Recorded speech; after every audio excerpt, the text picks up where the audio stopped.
ito nga po pala, i-introduce ko nga po pala yung Potsworks natin na rental app. Mali ito yung mga function nya. Click mo lang tong settings button. May settings button yan kaso medyo medyo malabo. Hindi gaano halata. Talagang ginanyan ko para hindi makita ng mga user. Alam mo yung settings, may admin panel pala to. Enter mo yung pin. Ang default pin nito is 1, 2, 3, 4. Enter. Ito, lalabas na yung mga apps mo na naka-installed o yung naka-list dyan sa naka-installed sa Android mo. Meron pala tong function na kung gusto mo mag-allow ng apps doon sa dashboard mo, click mo lang yun. Wait lang. Click mo lang to. Click mo lang to. Then, hanapin mo kung ano yung gusto mong i-add. Kung Netflix, YouTube, click, check mo lang, then save. After mo ma-save yan, pwede ka rin magpalit ng PIN. Change ng PIN para hindi nila ma-access kasi masyado yung 1, 2, 3, 4 na password. And, dito naman, may makikita kang home na to. Click mo yan. Dapat ang default home mo is DNA Piso tab. And after nyan, click mo lang yung logout. May logout button to sa side, sa gilid. Maliit lang to. Yan.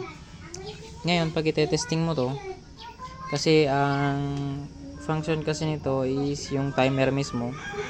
Dito yung power cut ng timer sa USB mismo. Pwede mo to i-modified. Kunwari, balatan mo, tanggalin mo yung black, putulin mo, yun yung magiging trigger ng or yung red mismo, positive line nito. Pwedeng yun mismo yung pwedeng i-power cut nung timer mo.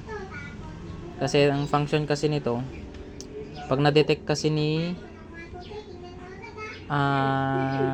Potsworks na rental app na to, na may power yung itong supply or charger mo, automatic siya ma-unlock.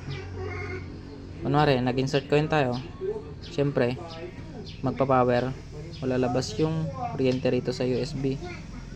Ito. Ayan. Pag na-detect nyo ng ganyan, mag-open ng dashboard, pwede ka nang gumamit. Manood kung ano yung mga gusto mo dyan kasi pwede ka mag-add. Then may icon pala to, installed na rin pala yung app lock nito. May app lock to. May dine-develop tayong isang app lock eh.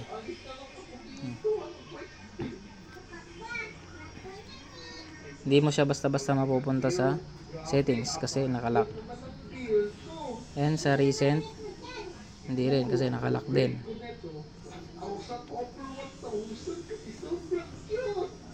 Yan siya. Kung mga gusto subukan, meron tayong generator na free trial. May free trial siya. Pa-update na lang ako ano yung mga bug para ma-fix natin. Mga gustong sumubok. Thank you.